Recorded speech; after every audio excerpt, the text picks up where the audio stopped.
Bienvenue à toutes, bienvenue à tous. Ça y est, il est 11 heures. C'est l'heure de Confine Live, comme tous les matins depuis une bonne vingtaine de jours. C'est l'émission numéro 23 aujourd'hui.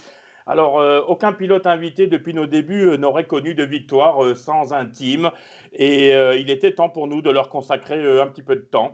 Donc aujourd'hui, 100% team avec des invités de renom.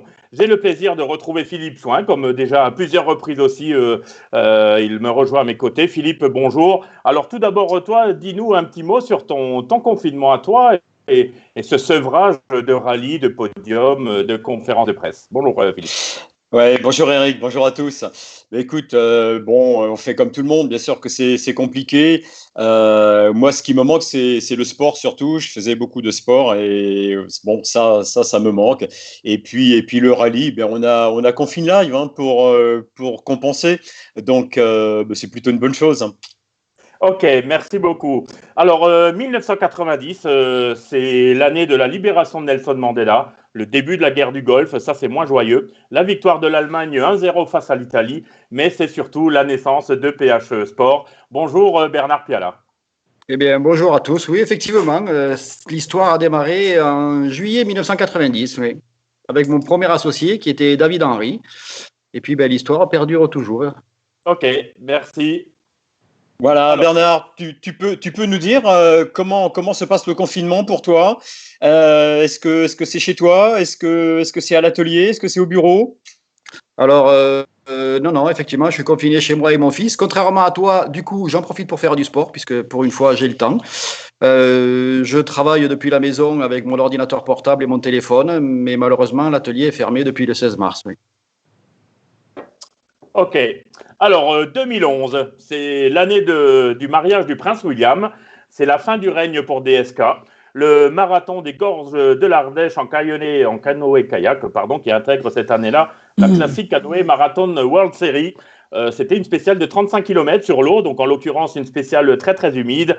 Mais c'est évidemment 2011 la naissance du CHL Sport Auto. Christophe Lecureux, bonjour. Bonjour à tous. Effectivement, 2011, un changement un petit peu de casquette, une remise en cause par rapport à mon premier métier, et puis décider de concrétiser ma passion pour le rallye d'une autre façon en allant créer un atelier, créer une structure, etc. Donc, une expérience. Voilà, bonjour Christophe. Alors, pour toi, le confinement doit être un petit peu particulier parce que d'un côté, tu supervises CHL Sport Auto, bien évidemment, mais ce n'est pas le cœur de ton métier. On aura l'occasion d'y revenir. Tu es impliqué dans la grande distribution. Et là, je pense que c'est une autre affaire pour toi. Explique-nous un petit peu comment se déroulent tes journées actuellement. Eh ben, pour reprendre comme Bernard, sur mon activité pas principale, mais l'activité CHL, depuis le retour du Touquet, après réunion avec l'ensemble de l'équipe le lundi 16 mars, on a décidé de fermer l'atelier jusqu'à j'en sais rien, jusqu'à quelle date. Et puis effectivement, de l'autre côté, on fait partie des activités, je vais pas dire réquisitionnées, mais un petit peu quand même, où on a une obligation de service public pour effectivement fournir de la nourriture à l'ensemble de la population française. Et je passe une grosse partie de mes journées sur l'un de mes 2 magasins, où effectivement j'accompagne mes équipes et j'encadre un petit peu tout le monde et c'est pas simple. Ouais, okay. J'imagine.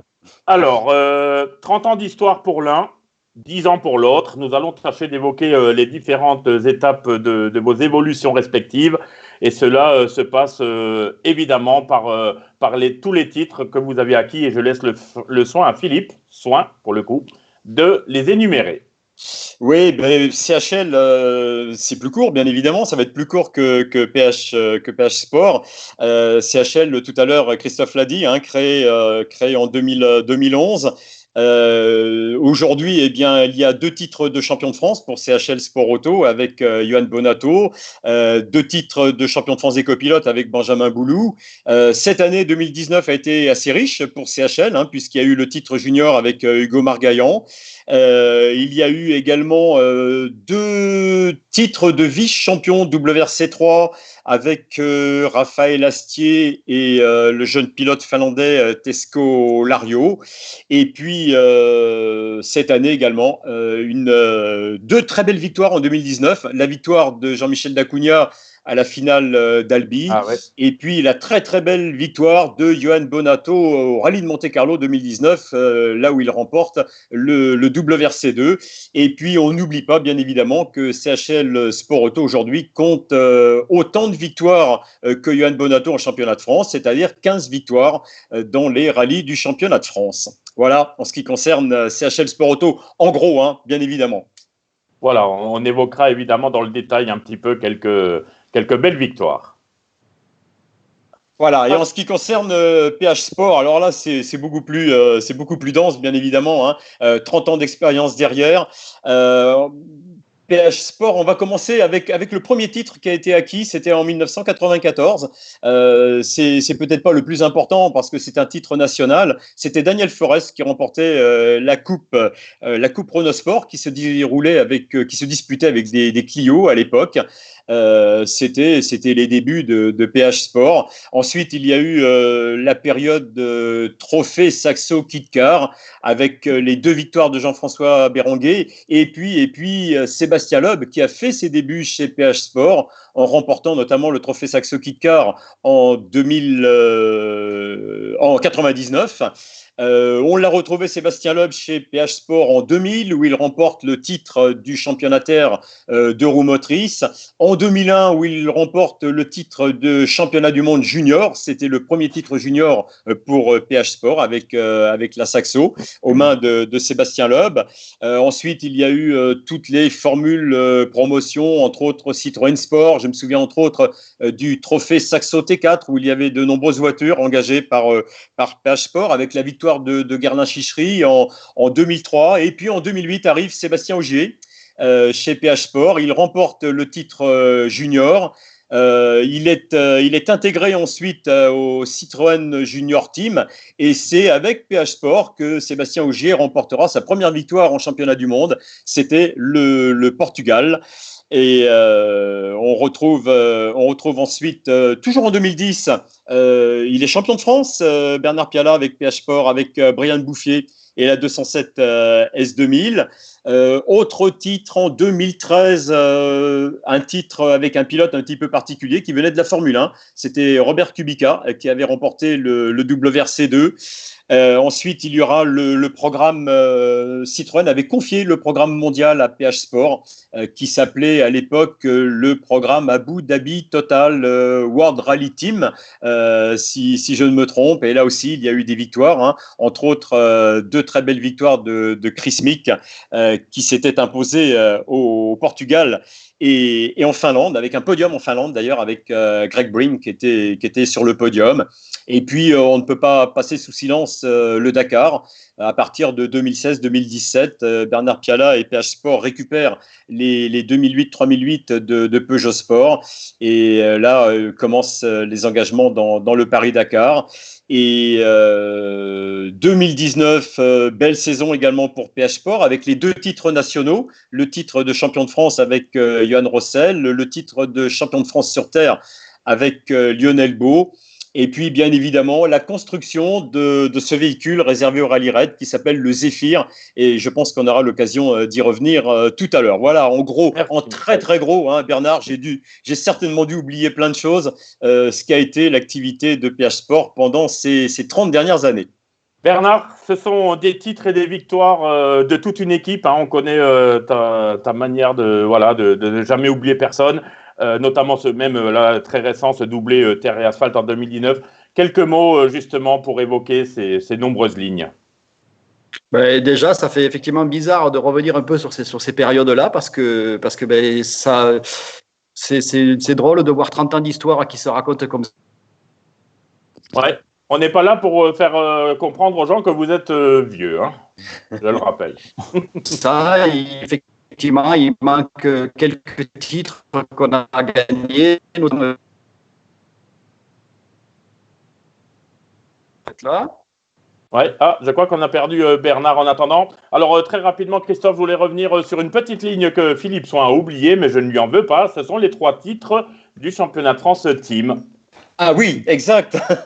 Oui, carrément, oui. Exactement, ces 3 dernières années. Ouais. On y reviendra tout à l'heure, d'ailleurs, Christophe, sur ces titres dans le championnat team. On retrouve Bernard. Ça y est, on perd un peu la connexion, mais c'est pas grave, il n'y a aucun souci. Donc Bernard, voilà, on te laisse un petit peu poursuivre justement, évoquer ses 30 ans. Vous parlez de Stéphane Lefebvre en 2014, le championnat du monde junior. On a gagné aussi le championnat du monde junior avec Dany Sola en 2002. Et tous ces événements-là ont été des étapes importantes dans l'entreprise. Notre première victoire, la plus marquante pour moi, était la victoire en groupe N à la finale de la Coupe de France avec Daniel Forest, justement en 1993. Ah ouais. C'était une première victoire nationale qui était à cette époque-là, on était 2 dans l'entreprise. Un mécanicien que j'avais avec moi qui s'appelait Christophe Malle, qui a été mon premier mécanicien. Et toutes ces périodes-là ont été des périodes magiques parce que sans tous ces gens-là qui ont aidé l'entreprise à progresser, on ne serait jamais arrivé à faire toutes les choses qu'on a fait jusqu'à présent. Et ouais, ça reste des moments très très forts. Chaque titre, chaque victoire, de toute façon, quelle qu'elle soit, avec quelques pilotes que ce soit, était un aboutissement parce qu'on ne travaille que pour gagner. La seule motivation de l'entreprise, c'est de gagner des courses. Et chaque fois qu'on y arrive, c'est toujours un grand moment. Ouais. Un mot très rapidement sur ces hommes de l'ombre. Donc aujourd'hui, j'imagine qu'ils sont un peu à l'arrêt, chômage partiel ou peu importe. Ça ne nous intéresse pas de savoir. Mais voilà, tu as un mot pour justement tous tes collaborateurs et tes employés. Alors, malheureusement, oui, effectivement, en ce moment, ils sont au repos forcé. Tout le monde en est triste parce que c'est pas notre vie usuelle. Ah ouais. Mais bon, après, il faut aussi penser à la santé de tout le monde. C'est une des raisons qui nous a fait fermer le 16 mars. On ne faisait pas quelque chose de prioritaire, donc il valait mieux protéger nos gens. Après, tous les gens qui ont travaillé chez PH Sport d'une manière ou d'une autre, à quelque époque que ce soit, ont été des gens importants. Ils ont tous aidé l'entreprise à grandir, à progresser. Sans eux, je ne serais jamais arrivé à rien parce que mon métier de base est mécanicien et je n'avais pas de capacité pour faire plein de choses que mes collaborateurs m'ont apporté, m'ont aidé. Et aujourd'hui, je les remercie tous du premier au dernier de nous avoir permis de grandir et d'exister. Ouais. Ok, super. Christophe, la fidélité d'une équipe derrière soi, c'est un peu la recette du succès aussi. Hein. C'est complètement la recette, c'est l'équipe en premier, puisque moi je ne suis pas issu du monde, comme Bernard, du monde de la mécanique. Hein. Moi j'ai une autre casquette, donc à un moment donné, quand je me suis lancé dans cette petite et grande aventure ensuite, j'ai essayé de monter une équipe, de trouver une équipe de gens compétents et qui m'ont permis d'avancer, et on a tous avancé ensemble. On a obtenu un certain nombre de résultats, mais c'est surtout le travail de l'équipe qui nous a permis d'atteindre l'ensemble des résultats que vous avez énoncés dans notre palmarès de ces 10 premières années. Voilà, Bernard, tu nous as évoqué tout à l'heure le lancement de PH Sport en 1990 avec David Henry. Quelle était votre motivation quand vous vous êtes lancé dans cette aventure tous les deux ? C'était en fait la motivation était le but n'était pas du tout ça. J'ai rencontré David Henry à l'armée, c'était mon voisin de lit. Donc forcément partageant la même passion du sport automobile puisque lui était pilote à l'époque en circuit et moi étant issu de mécanicien chez Simon Racing avec Alain Oreille juste avant. Notre motivation était de faire des rallyes ensemble. Lui, pilote, qui avait beaucoup plus de talent que moi, et moi, copilote. Et on a décidé que je travaille dans le garage de son père pour pouvoir prendre le temps de faire des rallyes en vivant ensemble. Et en fait, il y a un gars qui nous a amené une voiture de course, un deuxième qui nous a amené une voiture. Et au bout de 3 mois, ça n'a plus été vivable d'imaginer de faire des courses. Et on a démarré l'activité PH Sport, en fait. Bernard, à cette époque-là, si une guerre se déclenchait, en fait, vous deux, là, ça ne vous intéressait pas du tout. Non, c'était pas. Enfin, voilà, c'était pas du tout. L'idée, c'était de faire des rallyes ensemble. Lui pilote, moi copilote. Ok, parfait. Ouais, comme quoi. On reste avec toi, Bernard.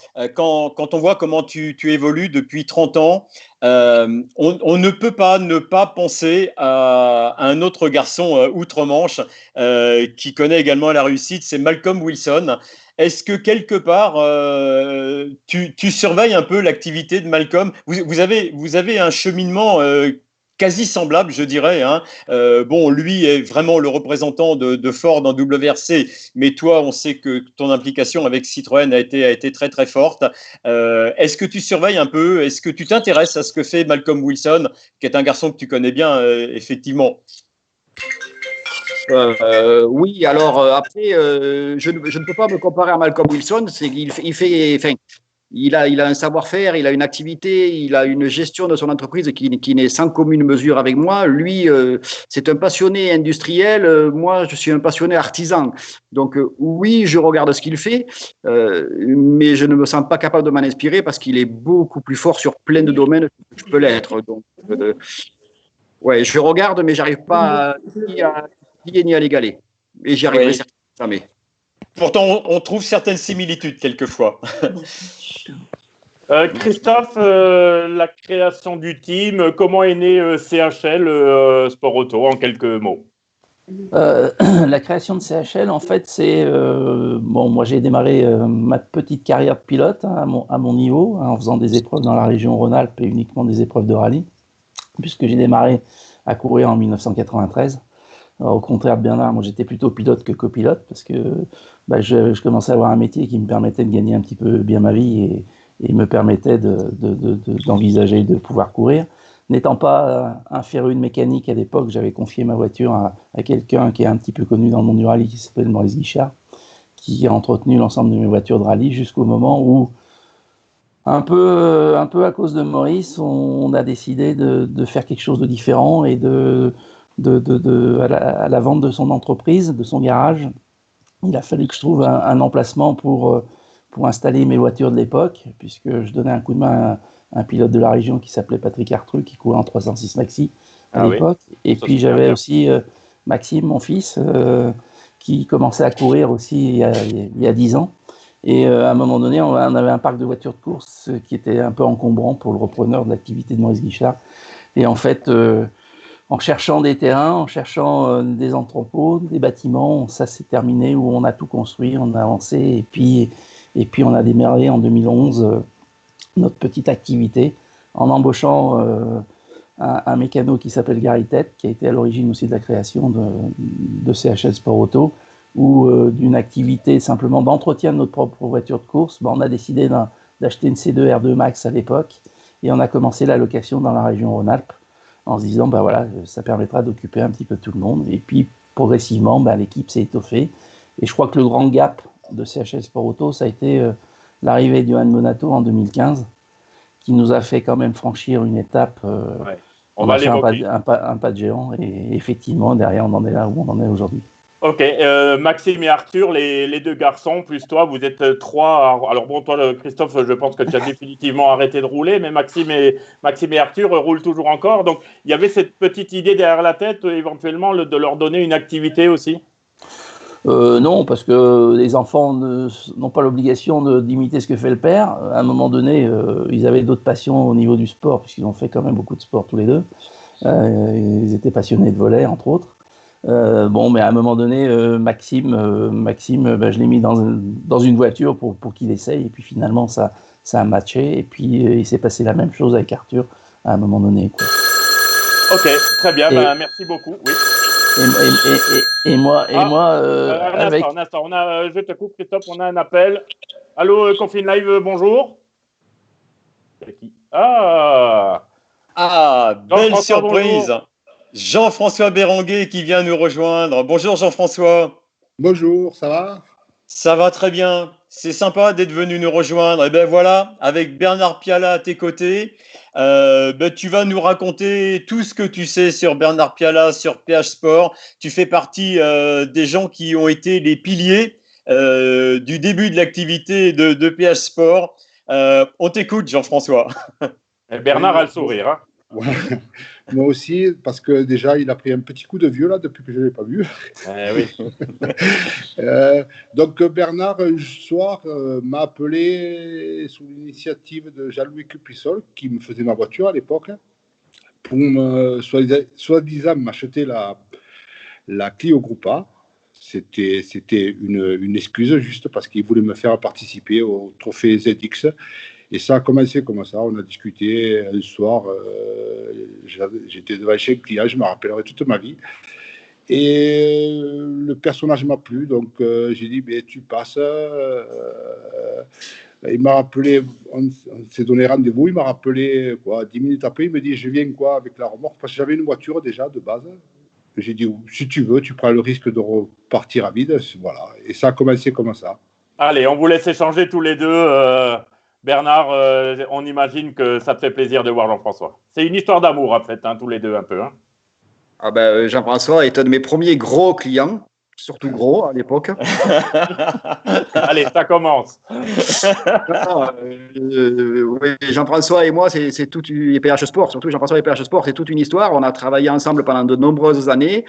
C'est effectivement devenu une histoire d'amitié. Jean-François est notamment le parrain de mon fils, Tom. Ah ouais. Donc, oui, parce qu'on avait lié des relations que l'on a toujours au-delà du sport automobile. Qui plus est, Jean-François est un immense talent de pilote. On a eu la chance de l'avoir, lui, Daniel Forest, Sébastien Loeb, Ludovic Cluzel, Alain Pellerin, en fait, toute une clique de pilotes en Saxo Kit Car qui nous faisait vivre des week-ends extraordinaires, des bagarres mythiques, et surtout tout ça dans une ambiance extraordinaire, puisque tous les gars s'entendaient super bien. Et on a fait beaucoup de choses avec Jean-François, de la terre, de l'asphalte. On a gagné beaucoup de choses ensemble. Il nous a fait vivre des moments extraordinaires, comme le Rouergue 99 quand on est tombé en panne de phare, où il voulait me taper dessus parce que la voiture ne marchait plus. Je me rappellerai longtemps de cette histoire-là aussi. Mais on a continué à travailler ensemble malgré ce fameux disjoncteur. Bon, il y a 2 titres majeurs en Saxo Kit Car. Revenez un petit peu là-dessus très rapidement. Alors, quand je dis des titres majeurs, pour PH Sport, évidemment, on voit l'image de la belle Saxo jaune de l'époque. Jean-François, un petit mot sur ces 2 années fabuleuses. C'est 3 années fabuleuses parce que il y a l'année Seb aussi. Il a eu la chance de pouvoir le gagner une fois parce que j'ai eu beaucoup de problèmes mécaniques, c'est tout. Et non, la Citroën. Bon, on a eu la ZX, c'est une voiture qui était assez proche de l'origine. Bernard t'en parlerait plus. Qui m'a pas spécialement plu, c'est pas une voiture que j'ai aimée. Après la Saxo Kit Car, après avoir vendu la Clio, on a fait cette Saxo. Et là, avec Citroën derrière, PH Sport, ils ont fait un truc fabuleux, quoi. Une ambiance, on se retrouvait tous. C'était la course, c'était dans les spéciales, c'était pas en dehors, quoi. C'était vraiment amical. Je pense pas, je suis sûr, c'est le meilleur souvenir que j'ai de ma carrière de compétition. Alors, 2 prénoms, si Bernard, dis-nous comment tu évoques Bernard en 1 ou 2 mots. Comment Bernard, c'est quelqu'un, j'adore Bernard, Tom, tout ça, toute l'équipe. Bernard, pour moi, c'est un gros con, quoi. Bon, Bernard. Non, c'est quelqu'un de fabuleux. Il a toujours fait, il avait quand même des pilotes de pointe dans son équipe, donc je pense qu'il a toujours été régulier, il a toujours été honnête avec tout le monde. C'est pour ça qu'il en est là où il en est aujourd'hui, quoi, c'est tout. Ouais. Bernard, si tu dois définir Jean-François en 2 mots. Le cœur sur la main, un gros nounours, en fait. Il se cache derrière un aspect de gros con fabuleux, mais il est adorable. Ok. Allez, j'ai un autre prénom que je voudrais évoquer très rapidement avec toi, Jean-François. Moi, je continue à faire 36-15 de Laetitia. Ça marche plus. Je comprends pas. Est-ce que tu as des nouvelles de Laetitia d'ailleurs? Elle est devenue quoi par la suite? J'ai pas trop de nouvelles. Elle est pas très loin de chez moi, mais comme j'ai racheté, Bernard le sait, je viens de racheter. Il y a l'été dernier, la Saxo, la deuxième version que j'ai gagné le trophée, la numéro 53. Okay. Donc, je l'ai rachetée, elle était rouge, elle est passée à la Super 500, elle était en kit car, elle est passée à la Super 500. Donc, je suis en train de la refaire. Je n'ai pas retrouvé la couleur vraiment identique parce qu'on a changé les peintures, tout. Donc, mais j'essaie de la faire le plus proche possible de la couleur qu'elle était à l'époque, avec le sponsor, 3615 Laetitia. Donc, je vais essayer de rentrer en contact avec elle pour lui demander l'autorisation de refaire la version 3615 Laetitia.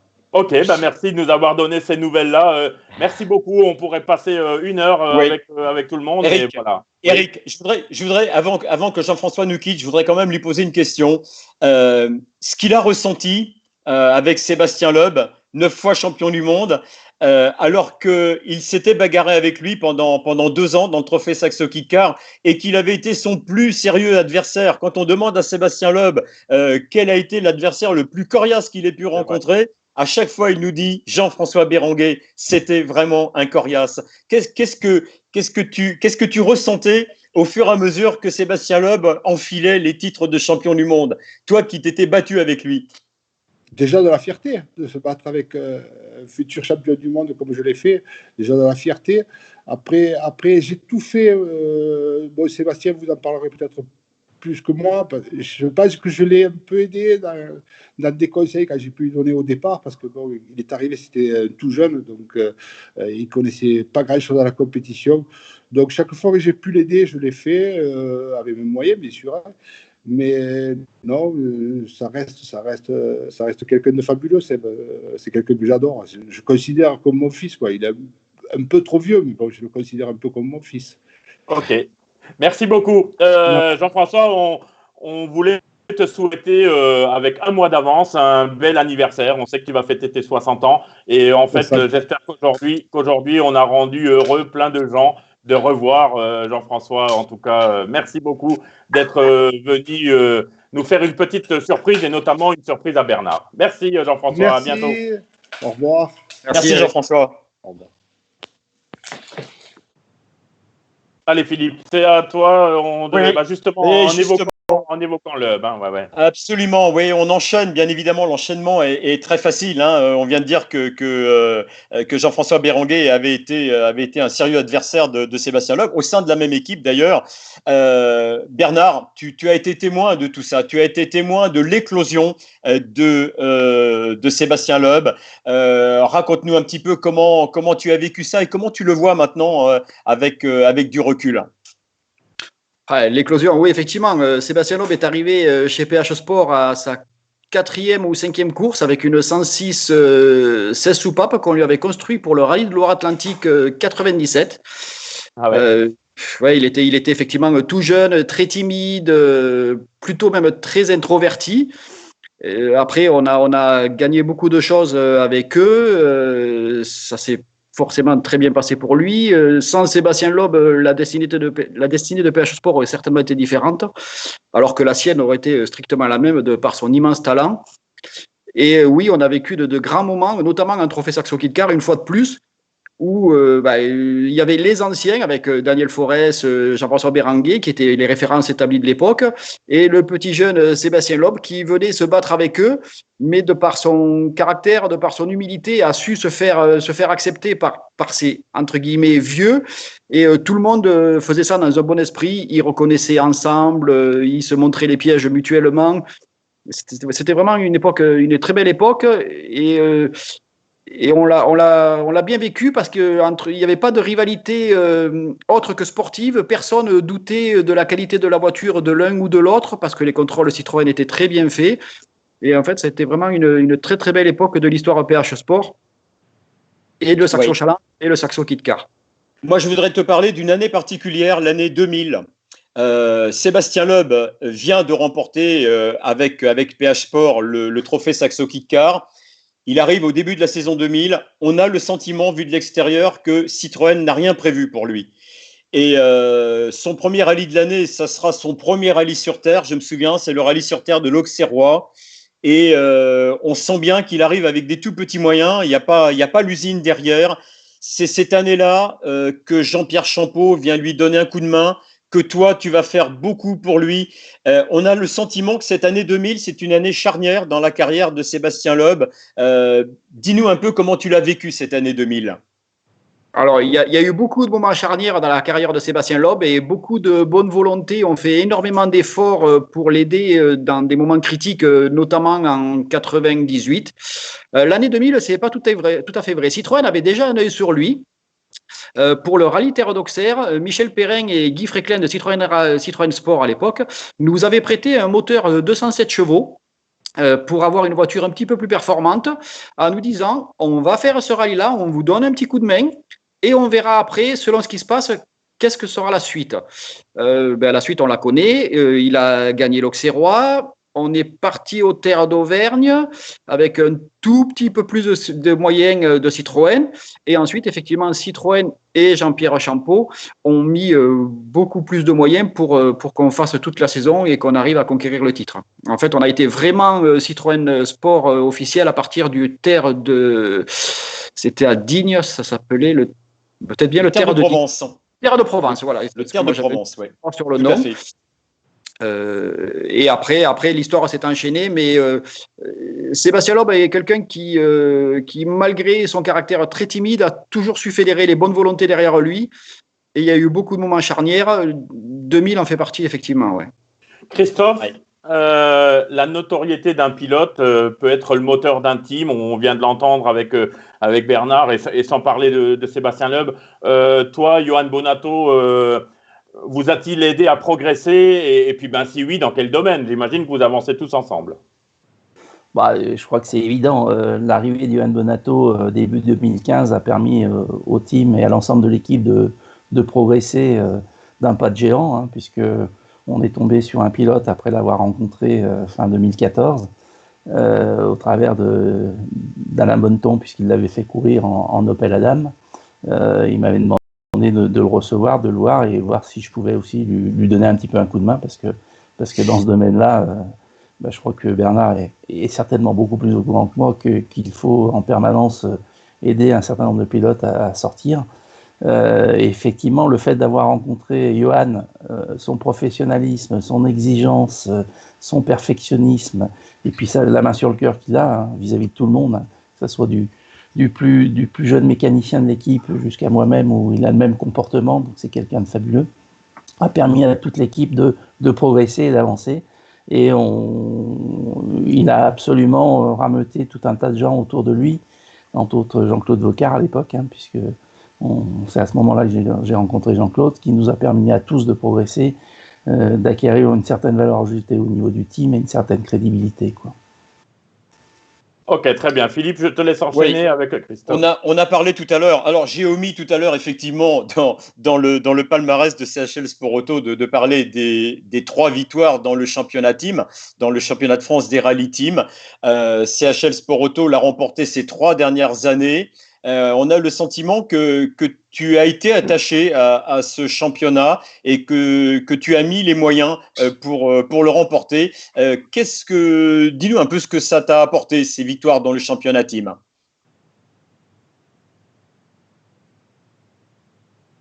Alors, on va attendre.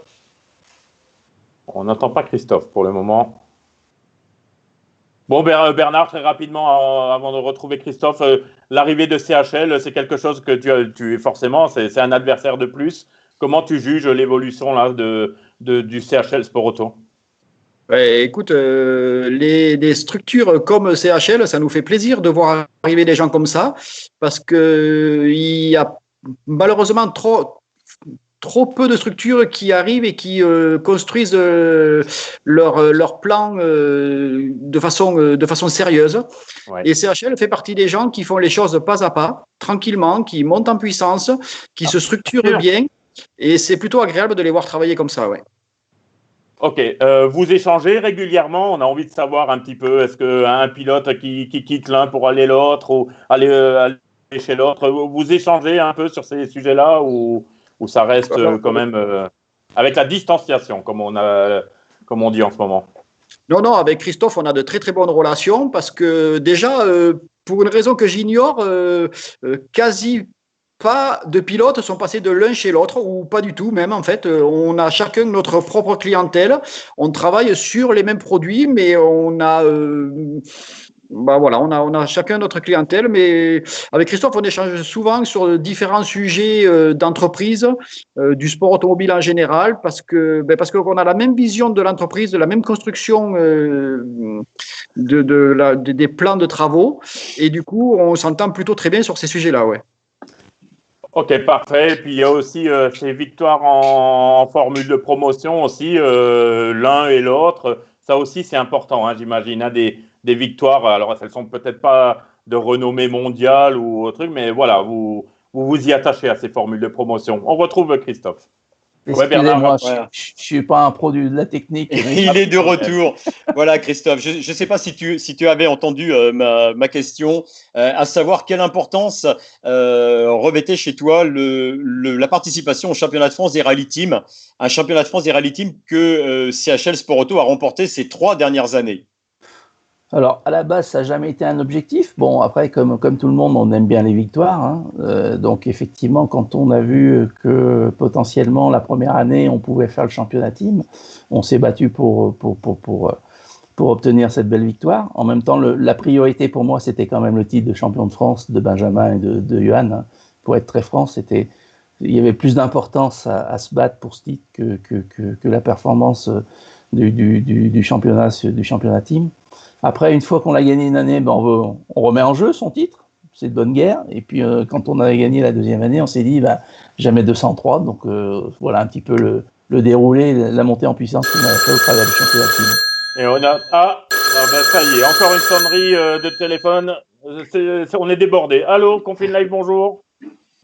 Hop, j'ai entendu parler de moi, là. Ça y est. Johan, bonjour, bienvenue. Effectivement, on était en train de parler de toi. Bonjour, Johan. Comment ça va ? Ça va bien, impeccable.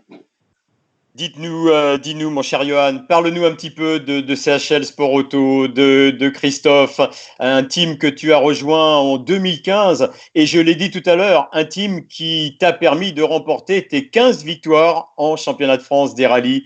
Tu dois avoir plein de choses à nous dire. Oui, c'est certain que c'est l'équipe qui nous a permis de rebondir en 2015 suite à notre programme Opel qu'on avait fait en championnat de France. Et avec cette équipe-là, on a vraiment grandi, on a progressé. Ils nous ont permis de faire des championnats dans des super conditions. Ils nous ont permis de faire du mondial aussi dans des bonnes conditions. On a pu travailler en étroite collaboration avec Citroën. Donc ça a été vraiment pour moi l'équipe qui a marqué ma carrière en tout cas. Johan, j'ai une question. Alors, tu as vécu de beaux moments aussi avec l'homme qui est à ta droite, c'est Bernard Piala. Donc, forcément, tu fais le lien entre les deux et on voulait que tu échanges un petit peu avec Bernard et que vous vous rappeliez aux bons souvenirs. Ah oui, moi, il est à ma gauche sur mon écran. Ouais, pardon. C'est vrai qu'avec PH Sport, on a participé à quelques épreuves au sein de l'équipe de France FFSA, qui était à l'époque tenue par Olivier Pignon, c'était le responsable. Et donc, on a participé à quelques manches championnat du monde au volant d'une C2R2, puis d'une C2 Super 1600. Ça devait être en 2007-2008. C'est des années qui ont été importantes pour nous parce qu'intégrer l'équipe de France, c'était quelque chose qui était toujours très gratifiant, valorisant. On n'avait pas de programme à l'époque. Et c'est pour cette raison-là que l'équipe de France venait nous donner un petit coup de main pour remonter un programme et de tâcher de recréer une dynamique autour de nous. Chose qui nous a permis derrière de faire les programmes avec Suzuki en championnat du monde, etc. Donc, l'opération avait été plutôt très bien réussie. Je garde un super souvenir de ces rallyes-là qu'on avait fait avec eux. Ouais, Bernard, toi aussi, j'imagine que Johan Bonato a laissé sa trace comme partout où il passe. C'était aussi une belle période pour PH Sport. Oui, c'était notamment la saison 2008 où on a fait pas mal de manches du championnat du monde junior avec Johan en C2R2 ou C2R2 Max. C'est une R2, je crois. Et pas de Max. Je pense qu'on a eu la R2 et on a eu la R2 Max à partir de l'Allemagne, je pense. Et après, on avait fait le Tour de Corse 2008 avec la C2 Super 1600 où il était avec Sébastien Augier comme équipier. Et il faisait une très très belle course avant une crevaison qui malheureusement avait ruiné un peu tous ses efforts. Mais oui, ça reste de très bons moments parce qu'on a gagné de belles courses aussi avec Johan en championnat du monde junior avec la R2 et la R2 Max. Ouais. Bon, justement, je voulais évoquer un truc pour les deux patrons de team que vous êtes. On approche de l'été et du mercato. Bernard, si tu devais faire une offre à Christophe Lecureux pour récupérer Johan, dis-nous quel serait le montant de cette offre. Je ne fais jamais d'offre. C'est à moi de faire les offres en fait, c'est l'inverse là. Ça marche pas comme dans le foot, on est à l'envers. Bah, en fait, toi, Yo, tu devrais même plus être là, tu vois. Ils veulent pas évoquer l'argent tant que tu es présent. Parce que le problème, c'est que ton pourcentage, ils aimeraient bien que ça passe à la trappe. Donc voilà, c'était pour la plaisanterie. Bon, voilà, merci beaucoup, Johan, d'être venu nous rendre visite, faire un petit coucou. Donc toi, quand on parle de toi, il faut que tu débarques, hein, on l'a compris, ça. Hein. J'étais là, paf. Ok, super. Merci beaucoup, Merci. en tout cas, Johan. Et Merci, puis à Johan. bientôt, hein. À bientôt. Ciao. Bientôt. Voilà, Christophe. Eh bien, on va enchaîner justement la suite à l'intervention de Yohan Bonato. Yohan Bonato n'est plus vraiment tout jeune. Ça, il aurait fallu lui dire. Hein. Oui, bah, je lui dirai la prochaine fois. Est-ce que au sein du team CHL, on pense à l'après Bonato, parce que c'est vrai qu'actuellement, il est un peu la locomotive dans le team, mais il ne sera pas toujours là. Comment tu vois, toi, la relève? Alors, on sait qu'il y a eu Hugo Margaillan qui a décroché le titre junior. Comment tu regardes les jeunes pilotes qui pourraient éventuellement servir de locaux au sein d'un team et aller beaucoup plus haut, bien évidemment? Alors c'est vrai que c'est comme toute stratégie dans une entreprise, c'est de se projeter pour l'avenir. Là, on parle à la fois du matériel et des hommes, mais de l'équipe. C'est vrai qu'en cette année 2019, j'ai quand même eu une équipe d'anciens, puisque entre Cédric Robert d'un côté et Yohan Bonato de l'autre, j'étais pas dans la jeunesse absolue. Mais bon, voilà, c'est comme ça s'est fait comme ça. Et effectivement, Hugo a gagné le titre junior. Après, il a eu ses déboires et à lui d'assumer ses responsabilités. Aujourd'hui, oui, j'essaye de me projeter sur un accompagnement de Yohan, quelqu'un qui pourrait monter en puissance et nous permettre de perdurer ce qu'on a commencé à faire avec Yohan Bonato. Mais c'est pas évident dans le contexte, ça sera certainement pas évident sur cette fin d'année. On va vivre au fil de l'eau, là. On verra comment ça se passe. Christophe, pendant la petite coupure de réseau, j'évoquais avec Bernard vos relations tous les deux. Alors, on a eu la version de Bernard. Hein.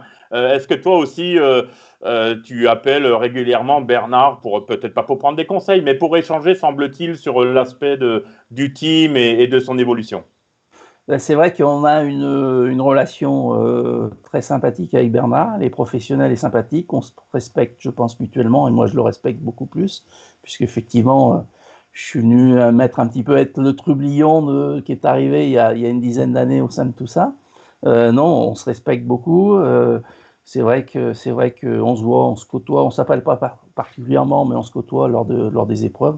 On passe toujours un moment ensemble à discuter, tant professionnellement parlant que d'autres sujets. Et c'est quelqu'un que je respecte. C'est quelqu'un qui m'a servi aussi à progresser dans la gestion de mon team et pour en arriver où on en est aujourd'hui, quoi. C'est quelqu'un que j'apprécie beaucoup et je pense qu'il me le rend bien aussi. Donc effectivement, tout se passe bien entre nous et on est certainement sur beaucoup de sujets dans la même ligne. C'est ce que Bernard disait pendant que tu étais absent. Bernard, on va évoquer les formules de promotion, même si je t'en ai touché un petit mot juste avant. Il vous arrive quelquefois, les teams, à avoir 3 ou 4 voitures dans la même formule de promotion. Comment tu le gères? Alors, est-ce que c'est pour te donner plus de chances éventuellement de l'emporter? Ou voilà, comment tu gères et tu crées l'équilibre dans la structure? Alors, en fait, le nombre de voitures que l'on a au sein d'une formule de promotion dépend du nombre de pilotes qui décident de nous rejoindre et de nous faire confiance. Après, c'est très facile à gérer. Dans une formule de promotion, toutes les voitures sont identiques. Charge à nous de servir chaque pilote exactement de la même manière et le meilleur gagnera. Il n'y a pas d'autre recette que celle-ci. Le plus fort sera devant, les autres seront derrière et c'est la loi du sport. Ok, c'est une belle réponse. Ouais. Chez Christophe, c'est un peu le même cas. Je l'ai dit tout à l'heure lorsque j'ai présenté CHL Sport Auto. À partir de 2014, tu as commencé à venir dans les formules constructeurs et maintenant tu es un des piliers de ces formules, que ce soit en 208 Rally Cup comme dans le championnat junior. Comment tu gères tous ces jeunes là qui viennent rouler au sein de ta structure? Je vais être franc, je vais faire la même réponse que Bernard parce que il n'y a pas de préjugés, c'est des clients déjà dans un premier point. Donc on leur doit le même service au même moment, au même instant, et c'est à eux de se battre derrière le volant. C'est le volant qui fait la différence, et puis voilà quoi.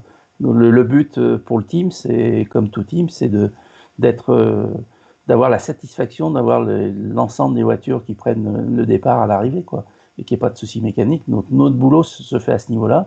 Après, c'est au pilote de montrer son talent et d'être meilleur que l'autre. Hein. Est-ce que vous gardez tous les deux en patron de team un œil, par exemple, sur l'opération Rallye Jeune, hein, dont on a évoqué ces derniers jours, notamment jeudi, la formule de promotion en elle-même. Est-ce que vous surveillez un petit peu de ces petites perles qui pourraient arriver et qu'on pourrait éventuellement recruter avant qu'ils fassent leur chemin? Bernard? On regarde forcément les rallyes jeunes, on regarde les formules de promotion, on regarde les rallyes régionaux, les rallyes nationaux, les 106 N1, toutes les voitures, parce que des pépites, il y en a partout, dans toutes les catégories. Et maintenant, effectivement, notre rôle est de suivre tous les pilotes qui roulent. Premièrement, pour quand ils nous appellent, déjà savoir à qui on s'adresse. Ouais. Et puis, effectivement, si on peut repérer quelque chose qui nous donne envie, ouais, mais ouais, je regarde partout, je lis beaucoup les magazines, je regarde les comptes rendus de rallye, enfin, je m'intéresse à tout le monde. Il n'y a pas plus les formules de promotion que rallye jeune que les rallyes nationaux, tous. D'accord, tous. Christophe, c'est aussi une stratégie comme ça d'aller chercher un peu à gauche, à droite, voir si quelqu'un est en train d'éclore? C'est un petit peu la même stratégie, effectivement, de regarder un petit peu à droite, à gauche. Alors moi, je me cantonne un petit peu plus dans la région Rhône-Alpes, où on a quand même déjà une pépinière importante de pilotes de rallye, puisqu'on n'est pas verni en circuit sur la région Rhône-Alpes. Ouais. Donc je regarde d'abord, je suis moins représentatif sur le plan national, je m'occupe déjà de la région et puis on essaye de bien avancer sur la région. D'accord. Très bien. Philippe, tu avais peut-être une question encore, sinon j'enchaîne avec… Non, non, justement, ça tournait autour. Savoir comment vous deux, vous avez un œil, vous avez suffisamment d'expérience maintenant pour arriver à déceler un jeune pilote talentueux. Bon, il faut que derrière suive. Il n'y a pas que le chrono, on le sait, dans l'éclosion d'un pilote. Mais oui, ça tournait autour de ces questions-là. Mais bon, ils sont des patrons d'écurie pointus et c'est clair que aussi bien Bernard que Christophe ont un œil sur tous ces jeunes, bien évidemment. Ouais. Alors Bernard, je voulais parler avec toi. On se connaît un petit peu et puis évidemment j'ai quelques commentaires sur ta personnalité. Alors l'implication du manager que tu es, c'est juste impressionnant. Tu es capable d'être, je pense, un même jour sur 3 rallyes différents, en faisant un petit tour au point stop là, à l'assistance là. Tu arrives à envoyer des SMS aux autres clients qui sont en train de remporter une victoire ou pas sur un autre rallye ou dans un autre pays. Ça aussi, c'est Bernard Piala, c'est vraiment le passionné. Tu n'oublies personne. Comme disait Christophe très justement tout à l'heure, ce sont tous des clients. On partage tous la même passion. La plupart dépensent tout ce qu'ils peuvent dépenser pour faire du sport automobile chez nous et on se doit de leur porter la même attention. De respect. Okay. Un rallye régionaux ou qu'ils fassent un rallye du championnat du monde, ils ont tous la même passion et la même envie. Donc, on ne peut oublier personne, on ne doit oublier personne. Super. Christophe, toi, j'imagine que c'est un petit peu plus difficile au niveau du calendrier, des déplacements, etc. Mais je crois quand même que tu attaches beaucoup d'importance à être là sur les manches de championnat de France et les manches du mondial, où je t'ai déjà aperçu aussi. Exactement. J'ai du mal à remplir toutes les cases de mon calendrier en restant à la maison. Donc, effectivement, j'essaye au maximum de m'occuper de ma première activité la semaine et puis d'être sur les manches le week-end. Donc, je prends sur mon temps à moi pour être présent et d'accompagner tout le monde. Je crois que c'est important pour nous d'être présent vis-à-vis de nos clients, d'être avec eux et puis de contrôler aussi notre équipe pour que la performance soit au rendez-vous. Après la charge de travail de la semaine, c'est pas forcément sur un rallye qu'il faut venir pour se détendre ou pour se ressourcer. Je crois que tu confirmes. Effectivement, c'est un stress complètement différent. Le lundi est très compliqué pour retrouver ses esprits. C'est vrai. Ok, merci beaucoup pour votre générosité dans vos commentaires. Alors, vous êtes tous les deux patrons de team très très siglés rallye, bien évidemment. Est-ce que de temps en temps vous vous tournez vers d'autres disciplines? Alors je sais que toi Bernard avec PH c'est déjà fait, c'est déjà enclenché. Tu as quelques activités en circuit et puis depuis quelques années tu t'es tourné vers le rallye raid. C'est quelque chose que tu vas continuer à développer, ça, t'étaler un petit peu sur d'autres disciplines du sport automobile que le rallye? Alors oui et non, c'est quand même difficile pour moi de faire autre chose que du rallye parce que c'est ma passion première. On a essayé de faire un petit peu du circuit, mais j'accroche pas à la discipline. J'avais fait un petit peu de rallycross avec Pierre Lorac et Jean-Marie Bigard en 2004, mais j'ai aussi du mal à accrocher à la discipline.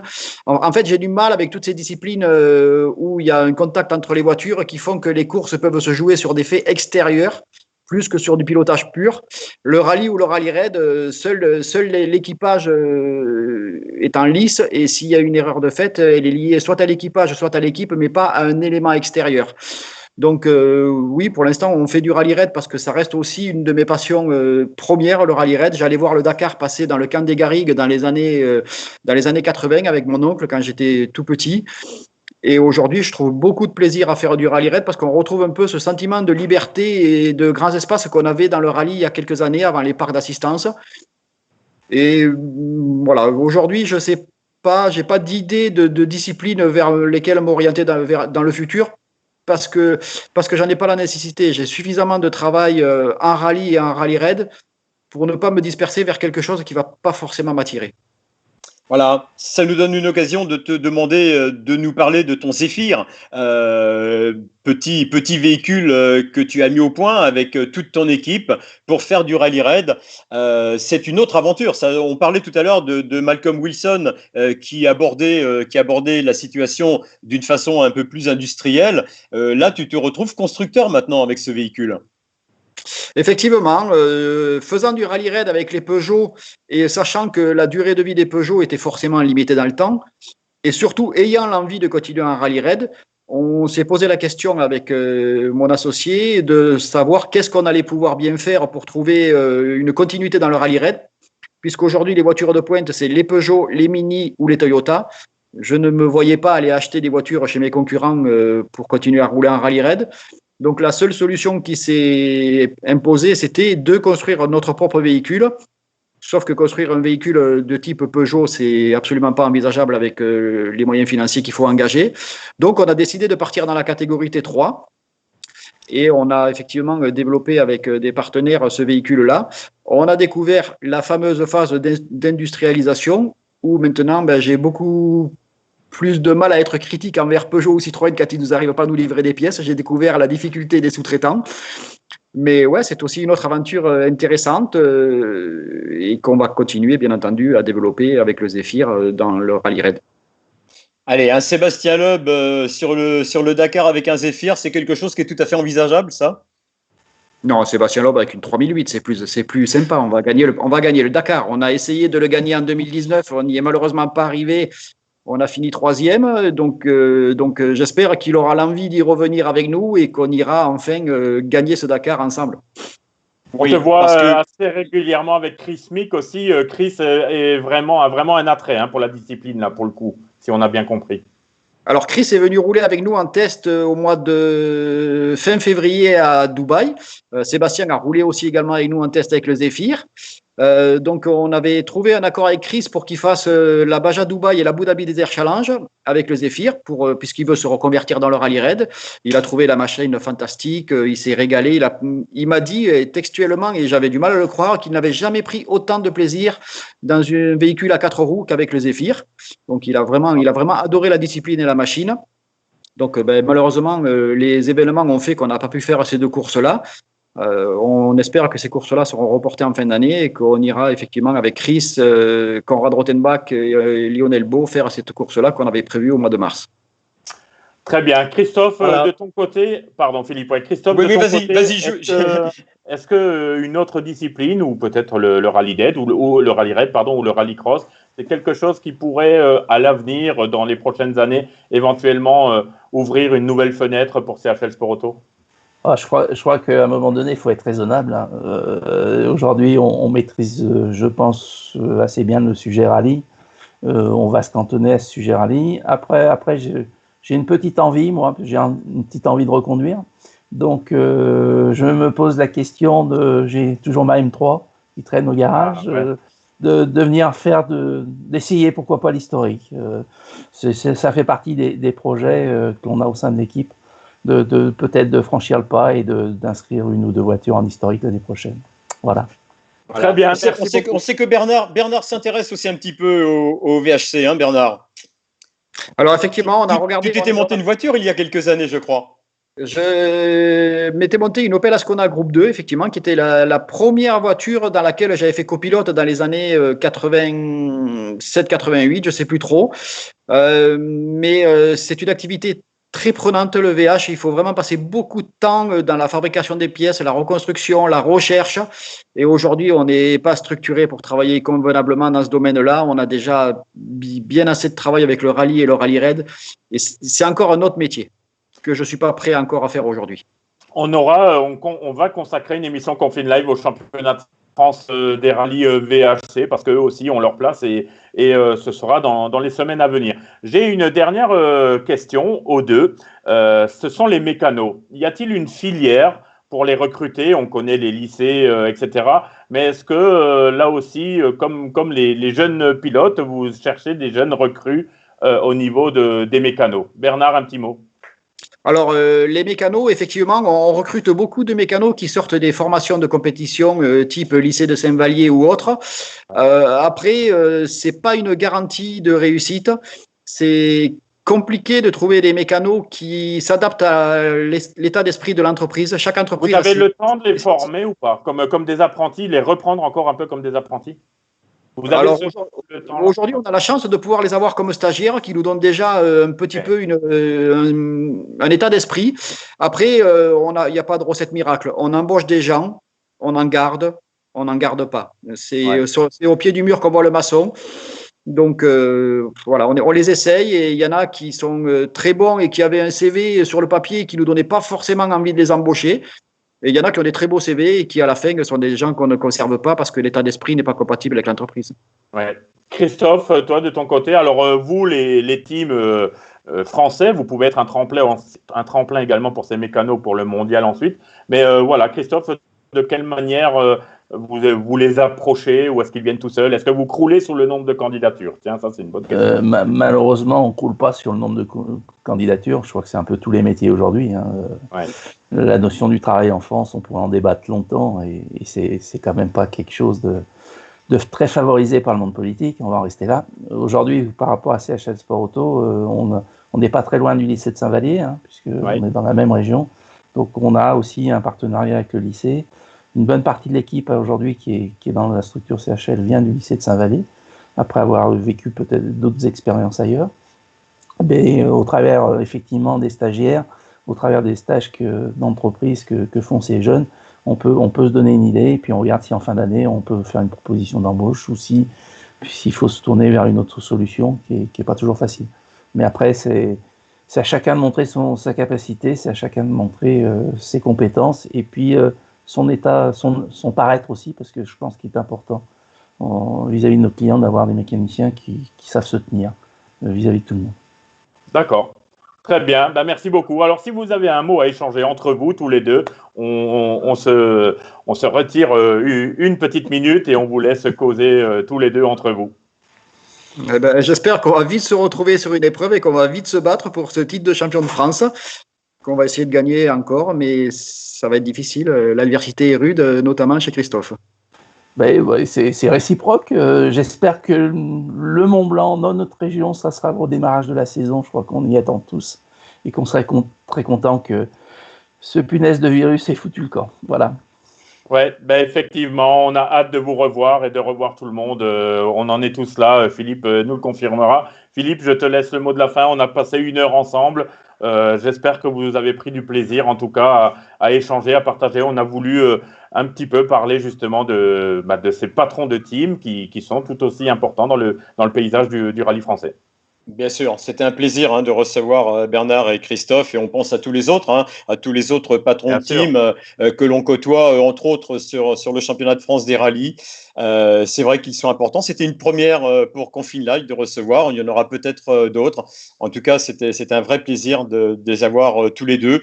Et puis, moi, je voudrais terminer sur ce que vient de dire Christophe, qu'on soit débarrassé le plus vite possible de ce virus qui nous met vraiment dedans et partout dans le monde entier et qu'on puisse se retrouver tout à fait. Voilà, le mot de la fin.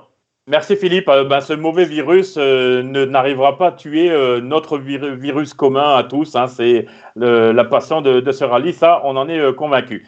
Je vous donne rendez-vous, alors demain, pas de Confine Live, c'est dimanche, mais dès lundi, nous allons retrouver un autre grand chef d'entreprise, puisque ce sera Éric Candelier avec Yako, qui va nous faire un petit peu un point sur la situation. Et un très très bel invité, puisque Romain Dumas a partagé un moment avec nous. Et voilà, donc ça c'est le rendez-vous de lundi. Et évidemment, je profite aussi de ce moment pour annoncer l'émission de mercredi 22, ce sera à 11h, avec le président Nicolas Deschaux, qui nous fera l'honneur de répondre à nos questions sur Confine Live, avec peut-être quelques annonces. Voilà, merci Bernard, merci Christophe, merci Philippe. Et je vous souhaite à tous encore une belle journée et puis un bon week-end. Bon, merci à tous, au revoir.